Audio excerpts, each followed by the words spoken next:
Department of Accountancy. Today we will enjoy interesting topic, unit number 2 of BCom 3 Advanced Accountancy subject. The title of the unit is Marginal or Variable Costing. Here we will try to understand what is the concept, advantages of marginal costing as well as limitations of marginal costing, and also we will touch to the cost volume profit analysis, that is also called as CVP analysis, and how it can be utilized for decision taking. Okay, you know there are two types of overheads. One is fixed overheads and another is variable overheads. Marginal costing is a technique which is based on the distinction between fixed cost and variable cost, or you may say fixed variables and variable overheads. Okay, you know the fixed cost or the fixed overheads affects much on the price of the commodity or the price of the unit. We will have one example. Suppose the fixed expenses are rupees 1 lakh, variable expenses per unit is rupees 100.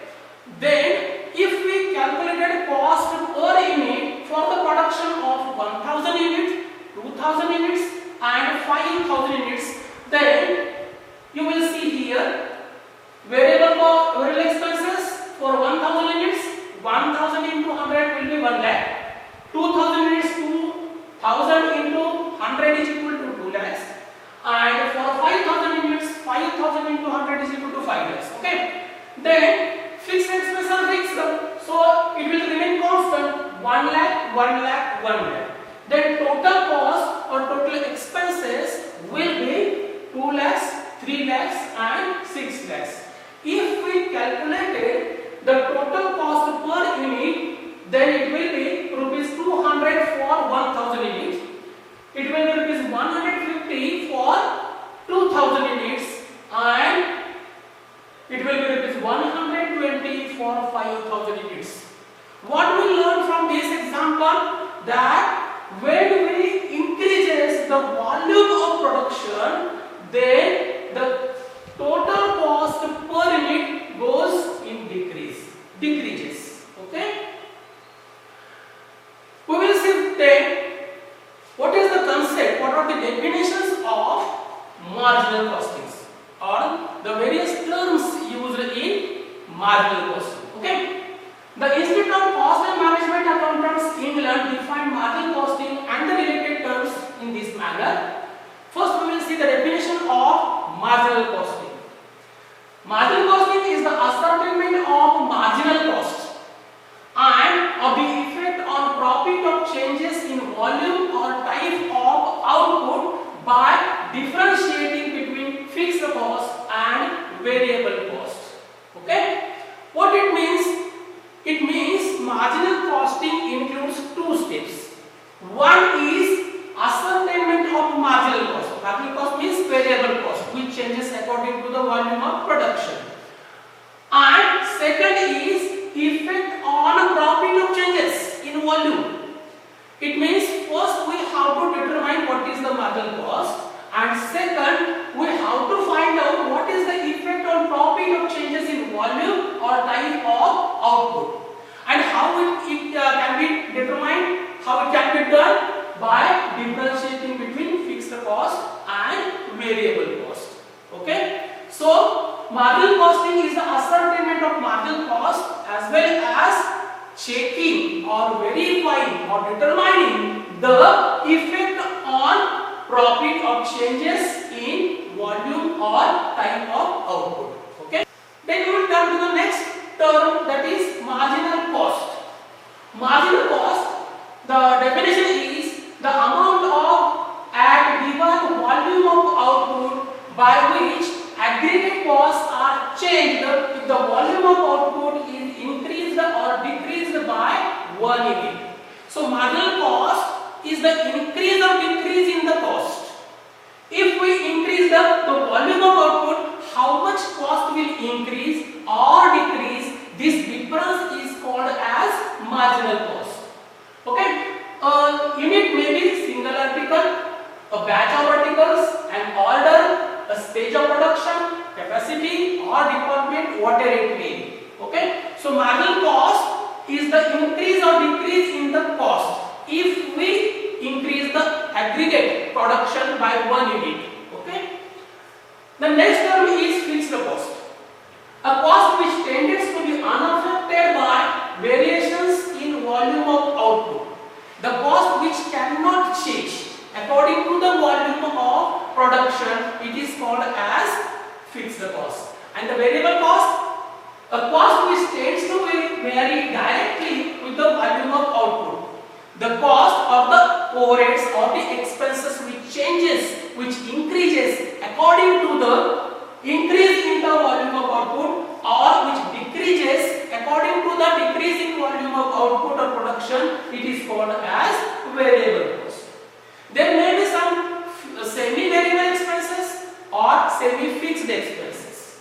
A cost which partly fixed and partly variable means such overheads which can increase according to the volume of production partly, not fully. Okay, that is called as semi-fixed variables or semi-variable overheads. What are the features of marginal costing? The technique of marginal costing is based on separation of fixed cost from total cost of production. This is the basic of the marginal costing, that we have to separate fixed cost from the total cost. Okay, what are the features? All elements of cost are classified into fixed and variable. This is the first assumption or the first feature of the marginal costing, that all elements of cost can be classified into fixed category and variable category. Semi-variable elements which can be also divided. Semi-variable expenses or semi-variable overheads can also be segregated, can also be classified with great extent or great accuracy that into fixed and variable categories. The variable costs are treated as the cost of the product. The marginal costing considers variable cost. The marginal cost considers variable cost, and so variable costs are treated as cost of the product. Closing stock of finished goods and work in progress are valued on the basis of variable cost. Okay. The next is, as fixed costs are mainly related to the period, it is treated as a period cost and charged to profit and loss account of the relevant period. These are the features of marginal costing. We will continue the features. The price of the product is determined with reference to marginal cost and contribution margin. See here the main difference of fixing the price of the product. Here the price of the product is determined considering the variable cost and not the total cost. Profitability of department, process or product is determined on the basis of their contribution margin. This special technique is used for managerial decision. This is the main advantage, you can say, of marginal costing, that it can be used for decision making. It provides basis for the interpretation of cost data to measure profitability of different products, segment, departments or processes or cost centers. The technique considers nature and behavior of cost and its effect on profitability of a concern. In this technique, it is assumed that if other things remain same, variable cost per units remains same. If other things remain same, means there is assumption that if other things remain same, variable cost per unit remains same and fixed cost remains unchanged, even the level of production is increased or decreased up to certain level of output. These are the features of marginal costing. Then we will come to the next part, that are what tools. What are the tools that are used in the marginal costing? The tools of marginal costing are also, it is called as elements of marginal costing. Okay. In the first, we will see the contribution or contribution margin. Contribution means what? It is the difference between the sales and the marginal cost. It is the difference between sales and the marginal cost. It means when we deduct the marginal cost from sales, we will get contribution, and it contributes towards the fixed expenses and profit. Contribution can be defined as excess of sales revenue over the variable cost. Excess of sales revenue over the variable cost. That is called as contribution.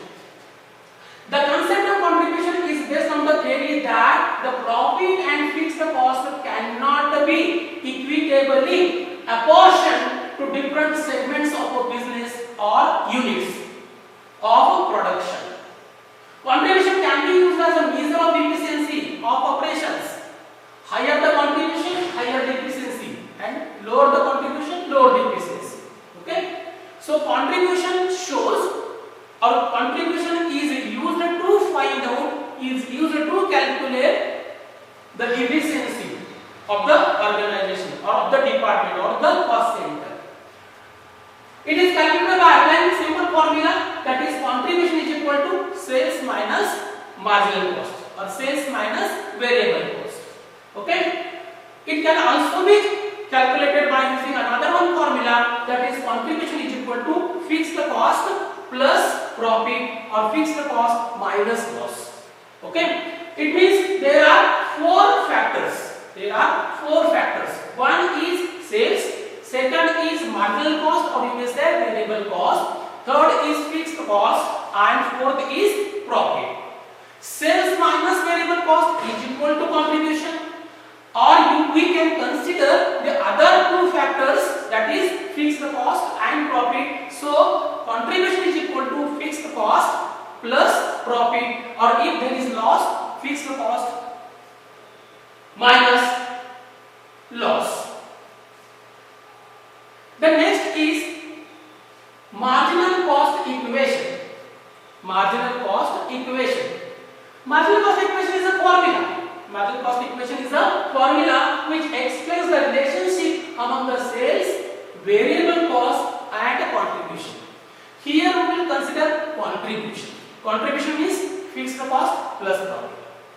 Fixed cost plus profit. Okay. So instead of using fixed cost and profit separately, we will combine it and we will use it as contribution. So marginal cost equation is a formula which explains the relationship between among the sales, variable cost and contribution. So symbolically we can put it as sales is equal to variable cost plus contribution. Sales is equal to variable cost plus contribution, or in short you can say S is equal to B plus C. Okay. There is another one formula, sales is equal to variable cost plus fixed cost plus profit or minus loss. In short, S is equal to V. V means variable cost, F means fixed cost, and P means profit. Okay. This equation is very useful. This equation is very useful because it helps to find out any one of these. It means sales, variable cost, fixed cost or profit when other threes are given. If we know any three of these four factors, we can find out remaining one by using this formula.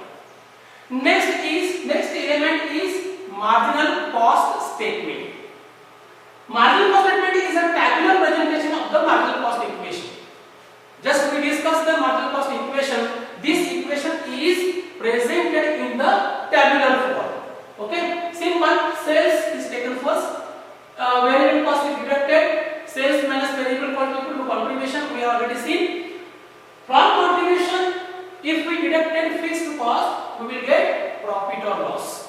So profit plus fixed cost is equal to contribution. Contribution plus variable cost is equal to sales. In the reverse position. Okay. So this is the same cost equation. Marginal cost equation and marginal cost statement are the same. Just it is presented in different manner.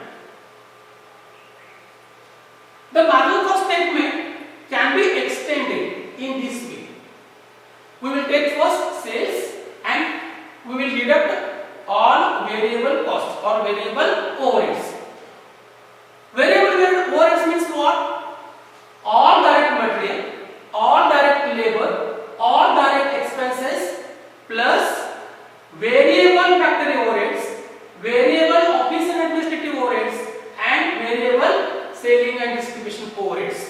It means from this we can know that all direct expenses, all direct overheads, it may be direct material, it may be direct labor, it may be direct overheads, all these are always variable. All these are always variable. Plus we will consider variable part of factory overheads, office and administrative overheads, as well as selling and distribution overheads. So totally all variable cost we will deduct it, we will get contribution. Okay. Then next we will deduct the fixed cost. Fixed cost, it means all indirect fixed portion. Okay, all indirect fixed portion. It means there will be no direct fixed cost. Direct fixed cost will not be. Only the indirect overheads can be categorized as fixed cost. So fixed portion of factory overheads, fixed portion of office and administrative overheads, and fixed portion of selling and distribution overheads totally will be the fixed cost. If we deduct it from this contribution, we will get profit or loss. This marginal cost statement is just the expansion of the marginal cost equation, marginal cost statement. The next is profit to volume ratio. Generally, it is called as, popularly it is known as PV ratio or contribution to sales ratio. It is very important ratio. PV ratio is the ratio of contribution to sales. PV ratio is the relation between the contribution to sales, and generally it is shown in the form of percentage by multiplying by 100. Symbolically, if we calculate the PV ratio, the formula will be simple: contribution divided by sales into 100. Here contribution means total contribution and sales means total sales. So total contribution divided by total sales into 100. We can also calculate the PV ratio by using the contribution per unit and selling price per unit by applying the formula. Simple: contribution per unit divided by selling price per unit into 100. Okay, very simple. It means either we can use total contribution and total sales, or we can use contribution per unit or selling price per unit. In short, you can say C divided by S into 100. C means contribution, S means sales, C divided by S into 100. PV ratio, there is another one formula for calculating of PV ratio, that is fixed cost plus profit or minus loss divided by sales. So contribution, the another one formula of contribution here used, that is fixed cost plus profit or minus loss. This formula is used here: fixed cost plus or minus profit loss divided by sales into 100. That is F plus P divided by S into 100. We can use another one formula, that is sales minus variable cost. The very basic formula of contribution. Instead of using contribution, we can use the equation, that is sales minus variable cost divided by sales into 100. In short, you can say S minus P divided by S into 100. All these formulas can be used. The formula, which formula can be used, which formula will be suitable according to the information given in the problem. If you provided fixed cost per profit and sales, you can use this formula. If you provided sales variable cost, you can use this formula. If you are given contribution and sales, you can use this formula. If you are given contribution per unit and selling price per unit, you can use this formula. So which formula can be used, can be applied, depends upon the information given in the problem. Okay, clear? We will continue the PV ratio. When two or more periods data is given, sometimes we will be provided the data. The data means variable cost, fixed cost, sales, all these data may be given up to periods. At such time, PV ratio can be calculated by using this data, that is change in contribution divided by change in sales. The formula is same, contribution divided by sales. The formula is same. But here we will consider the change. Change means what? Increase or decrease in contribution. Change means what? Increase or decrease in contribution of the next year in comparison to the previous year. Okay? If we have provided the 2 years data, then we can use this formula. Then next, if we provided the change in profit or or the data for 2 years. And you have provided profit or loss for the 2 years and sales for the 2 years, then you can use this formula, that is change in profit or loss divided by change in sales into 100. Here also the change in profit or loss means increase or decrease in profit or loss of the next year in comparison to the previous year. Okay.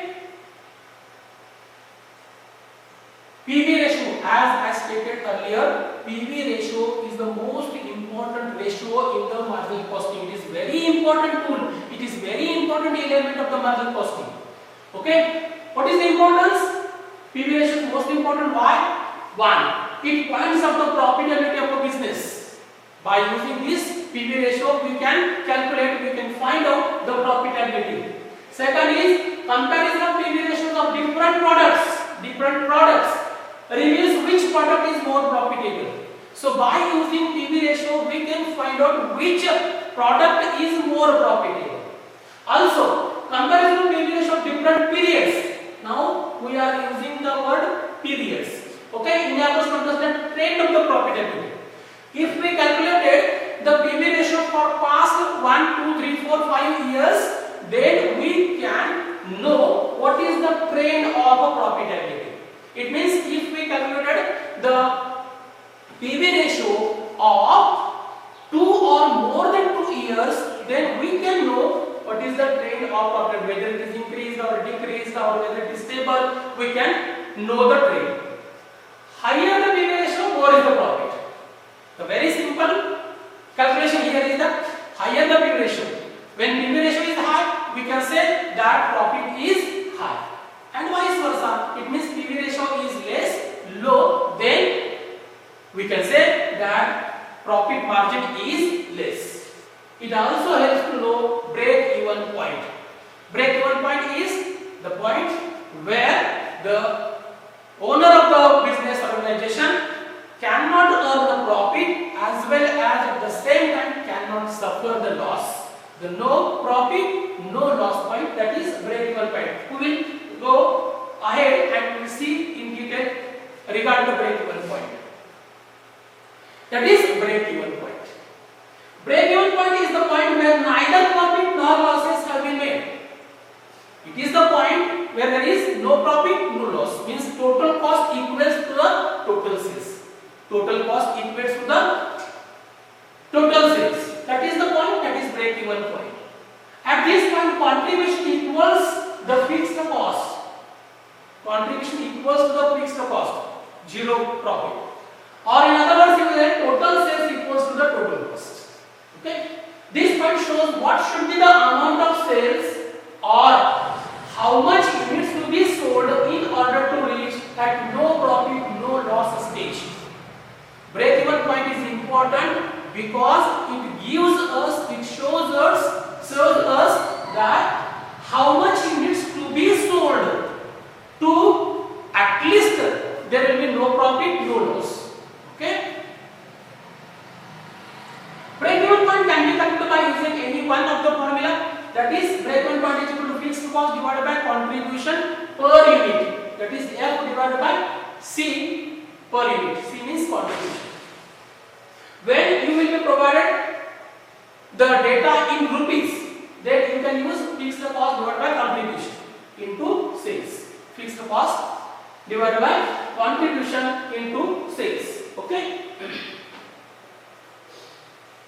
In short, the another formula of break-even point, generally titled as BEP, fixed cost divided by PV ratio, that is F divided by PV ratio. The another formula for calculating BEP is BEP in units into selling price per unit. BEP in units into selling price per unit. Okay. These are the formulae that you can use for calculation of break-even point. Just we will recap again because it is very important element of the marginal costing. If you are given fixed cost and contribution per unit, then you can use the first one formula. If you are provided the fixed cost and total contribution and total sales, then you can use this formula for calculation of break-even point, BEP. Okay. Then, if you are cost, then you can use this formula. Okay, so you have to memorize all these formulae, because which formula can be utilized, can be used, depends upon the data provided to you in the problem. Okay, if you are given BEP units and selling price per unit, you can calculate the BEP here also by using this formula. The next is margin of safety. Next is margin of safety. Next element. Margin of safety is the difference between the actual sales and sales at a break-even point. It is the difference between the actual sales and sales at break-even point. Break-even point means what? The no profit, no loss point. Okay. In other words, sales beyond the break-even point is called as margin of safety. It means the area in which you are earning profit. That is margin of safety. It is calculated by deducting break-even sales from the total sales, because it is excess of sales over the beyond the break-even sales. Symbolically, margin of safety is equal to total sales minus break-even sales. Or the another formula is margin of safety is equal to, that is generally it is called as M/S, profit divided by PV ratio. Margin of safety is an indicator of profit margin or earning strength of a business. It is the earning strength of the business, because margin of safety is excess of sales over break-even point, means it will be totally in profit, definitely in profit. So it indicates the earning strength of a business. If the margin of safety is large, it shows its profit strength is better, and vice versa. Means if the margin of safety is high, it means the profit area is high. The sales beyond the break-even sales are high. It means its strength is good and the business organization is earning more profit. On the other hand, on the contrary, if the margin of safety is less, it means that the organization is earning less profit. Margin of safety can also be used to judge the earning of a profit on projected or estimated sales. Sometimes the business owners or the business persons have to decide, how to take decision regarding the projected profit. So at such time, margin of safety can be used. So it can also be used to judge the earning or profit on projected or estimated sales, or sales to earn expected profit. At such time, margin of safety is calculated as under. The formula is same, that is sales minus break-even sales, but here sales are projected, so it is calculated as projected or expected or estimated sales minus break-even sales. So we can determine in advance that what will be the profit if sales of that much units, if sales of that much rupees. Okay, if we know the sales, or if we succeeded in determining, projecting the sales, then we can know the amount of profit by using this formula, margin of safety. Okay, so the very simple formula for margin of safety is projected sales or expected sales, or you may say estimated sales, that we have to consider here. So projected or expected estimated profit divided by PV ratio is another one formula for calculating margin of safety. If you provided the PV ratio and if you are given the estimated profit, then you can use this formula for calculating margin of safety. Okay, is that clear? Fine. Thanks.